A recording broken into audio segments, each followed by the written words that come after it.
Olá pessoal, mais uma vez uma aula aqui, tá? Hoje a gente vai falar sobre respiração celular. Já estudamos sobre a organela mitocôndria, onde que algumas etapas ocorrerão aqui, tá? A gente já sabe que essa imagem aqui em cima, né, preta e branca, ela é uma imagem de um microscópio eletrônico, tá? E esse bastão, tá? Essa organela grande aqui é a mitocôndria. A imagem de baixo a gente começa a visualizar a estrutura interna dela.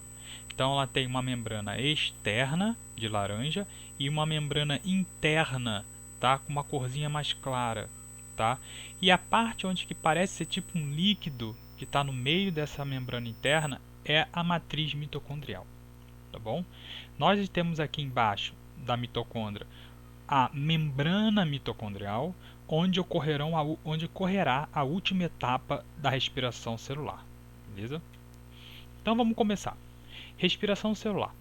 Então ela serve para produzir energia para o nosso corpo, tá? Mas ela possui três etapas. A gente vai chamar a primeira de glicólise, a segunda de ciclo de Krebs ou ciclo do ácido cítrico e a terceira cadeia respiratória. Ok? Vamos lá. Mas primeiro, para a gente falar sobre essas etapas, a gente tem que falar sobre o ATP. Imagina uma pessoa, um japonês vindo para o Brasil e ele apresenta dinheiro apenas em sua moeda japonesa, que é o iene. E aí ele não vai conseguir comprar nada aqui, né? Então ele vai precisar trocar essa moeda para que todos aceitem esse dinheiro, né? Então imagina o ATP como se fosse uma moeda energética para o nosso corpo. Imagina o ATP sendo a estrutura, né, orgânica que vai possibilitar que a organela, a célula realize suas funções. Tá? Então nós temos aqui uma estrutura no segundo slide, né? Nós temos aqui uma estrutura onde nós temos aqui uma adenina de laranja, que é o material que também está presente no DNA. Nós temos uma ribose, que está em verde, que é também um carboidrato, né, que nós já estudamos durante as nossas aulas. E ao lado de amarelo nós temos os grupos fosfatos. Tá? Então onde que está essa energia nessa molécula toda aqui? Nessas ligações aqui do fosfato. Tá? Então quando essa ligação ela é quebrada e libera um fosfato, o que, que vai acontecer? Vai acontecer que vai liberar energia. Tá? Vai liberar uma energia. Então a energia está nessas ligações. Nós temos aqui dois tipos de ATP, né? Na realidade vou explicar melhor, tá? São três tipos, né? Então nós temos aqui, ó, adenosina monofosfato, é quando apresenta apenas um fosfato ligado à ribose, tá? Adenosina difosfato, quando apresentam dois fosfatos, dois ligado à ribose. E adenosina trifosfato, quando apresentam três fosfatos, tá bom? A adenosina trifosfato e difosfato, ele tem bastante energia, tá? Continua em energia. Mas o que acontece? O nosso corpo tende a utilizar mais a adenosina trifosfato. Tá legal? Então vamos entrar logo na etapa de glicólise. Onde que a glicólise ocorre? Nós já estudamos citoplasma. Então você sabe que a glicólise vai ocorrer no citoplasma. E ela não precisa de oxigênio. É uma etapa anaeróbica. Tá? Importante saber isso, que isso cai bastante em alguns vestibulares. Pensa aqui comigo agora, nesse ciclo, né, da glicólise. Nós temos a glicose, que é a estrutura que vai ser quebrada para produzir energia, né? Nesse slide 4. Ela possui quantos carbonos? 6. 1, 2, 3, 4, 5, 6. Né? Sempre eles estão ligados. Então o que acontece? Quando nós vamos fosforilar, tá bom? A molécula de glicose, ela acaba se transformando em outra molécula, a gente vai chamar de frutose 1,6-fosfato, tá? 1,6-difosfato. E aí o que, que acontece? Reparou que ocorreu aqui a liberação desse fosfato e foi para a molécula de glicose, então houve um investimento energético, houve ali a fosforilização. Tá? É importante gravar essas palavras que eu estou falando, fosforilização. E o que vai acontecer também? Olha só, essa frutose aqui, não precisa decorar esses nomes, tá, pessoal? Pelo amor de Deus. Ela vai liberar hidrogênio, tá? Então, o NAD é uma molécula que ela vai ser hidrogenada, tá? Então, ela vai sofrer a hidrogenação. Ela vai receber hidrogênio. Olha só, duas moléculas, tá? Duas moléculas vão receber hidrogênio. Olha só, ela pega o hidrogênio e se transforma agora em NADH. Guarda esse NADH que a gente vai estudar lá no final.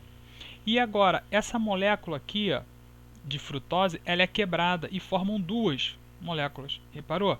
Ó, tinham 6 carbonos, né? 1, 2, 3, 4, 5, 6. E agora formou duas moléculas com 3 carbonos. Beleza? E o que acontece? Esse fósforo aqui perdido aqui, né? Ele vai se ligar a essa molécula agora com 3 carbonos. Olha só. Ela se liga, tá? Então ela fica agora aqui fosforilada novamente. Beleza? Então vamos lá. O que vai acontecer aqui? Agora essa molécula com 3 carbonos, ela vai ser desfosforilada, ela vai perder o fósforo. Olha só. Ela perde e forma novamente ATP. Tá? Ah, tá. Então, professor. Então, ó, foram formados quantos ATPs? 1, 2, 3, 4, né? Não, na realidade foram formados 2 ATPs. Por quê? Ele não gastou 2 ATPs aqui em cima? Então, vamos subtrair 4 ATPs que foram formados no final, menos do que ele utilizou. Então, são o quê? 2 ATPs. Tá bom? E agora ele forma uma molécula de piruvato, que são duas moléculas, desculpa, formam duas moléculas de piruvato. Tá? Importante para a próxima etapa. Tá legal? Então, vamos ver essa etapa que vocês vão começar a entender a importância desse piruvato. Tá? E guarda o NADH. Então, vamos entrar no ciclo de Krebs. Onde ocorre o ciclo de Krebs? Na matriz mitocondrial, que a gente já falou no início do vídeo. Né? É uma etapa aeróbica?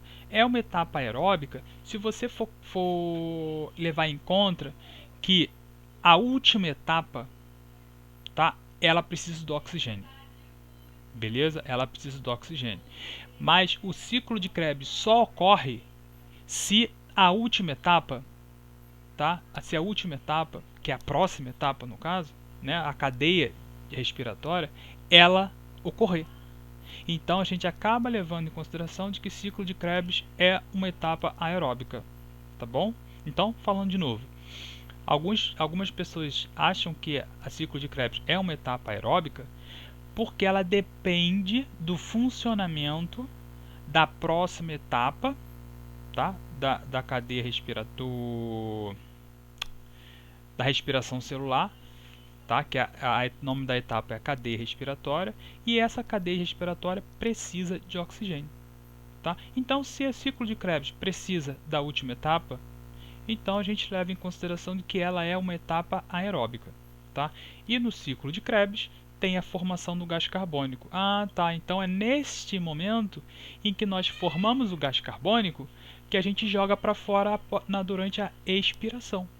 Então vamos lá, o piruvato ele entra na mitocôndria, mas ele não está pronto ainda para entrar no ciclo de Krebs. Olha só, então há uma fase preparatória, nesse slide 6 vocês podem ver isso claramente.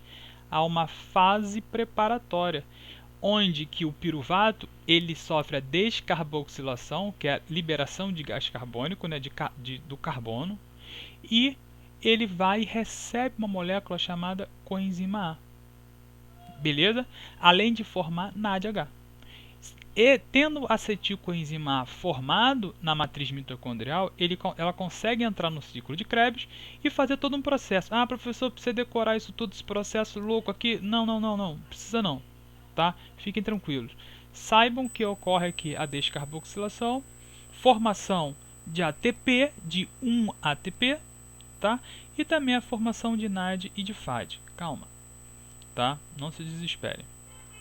Então o que acontece? Lembrem-se que foram formados 2 piruvatos, então tudo aqui está ocorrendo em dobro, beleza? E vamos lá, formou aqui, né? Houve aqui o processo ciclo de Krebs, formação de NAD e de FAD. Estas moléculas aqui, esses receptores aqui, eles que vão ser importantes para essa última fase. Ó, cadeia respiratória, ela utiliza oxigênio, tá? E vocês vão saber por quê. Onde que ocorre a cadeia respiratória? Nas cristas mitocondriais. Olha essa cadeia aqui, ó, a gente vai chamar de cristas, né, de complexo proteico que está na crista mitocondrial, tá? Então está repleto aqui, beleza? Então nós temos aqui 1, 2, 3, 4 proteínas e nós temos aqui a ATP sintase nesse slide 7. Temos a ATP sintase, que é a molécula que vai formar uma grande quantidade de ATP. Vamos lá. Vamos pegar aqui o NADH. O NADH, ele recebeu hidrogênio, tá? Recebeu elétron e ele vai querer perder esses elétrons. Por quê? Porque essa molécula aqui no slide 8, tá vendo aqui em laranja, ela tem uma grande afinidade por elétrons. Então ele vai receber. Olha só o que acontece, galera, que bacana, ó. Quando recebe o elétron do NAD, o NADH ele vira NAD de novo. Beleza? E agora esses dois elétrons, eles vão agora passando de proteína em proteína nesse slide 8, olha só. Ele vai passando de proteína em proteína. Ó, passou por essa, passa por essa, aí agora quando chega nessa vermelha, passa mais hidrogênio para o espaço intermembranal, esqueci de falar, importante isso. Há um espaço entre a membrana externa, tá, que é a parte de cima, e a membrana interna, que é essa membrana do meio, onde estão essas proteínas, tá? Então, vocês vão ver que vai ficar repleto de hidrogênio nesse espaço intermembranar. Olha só. Aí esse elétron ele vai acionar essa molécula de proteína que vai passar mais hidrogênio, tá?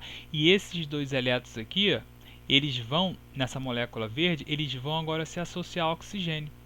E o oxigênio recebendo o elétron, ele vai se ligar a hidrogênio e vai formar água, que a gente vai chamar de água metabólica. E aí, como tem grande quantidade de hidrogênio nesse espaço intermembranar, ele vai passar pela ATP sintase, que é esse cilindro aqui que eu estou representando em laranja. Quando passa esse hidrogênio, gera energia para juntar ADP com fósforo. E aí nós temos agora uma molécula de ATP, tá? E aí pronta para ser utilizada. Ah, professor,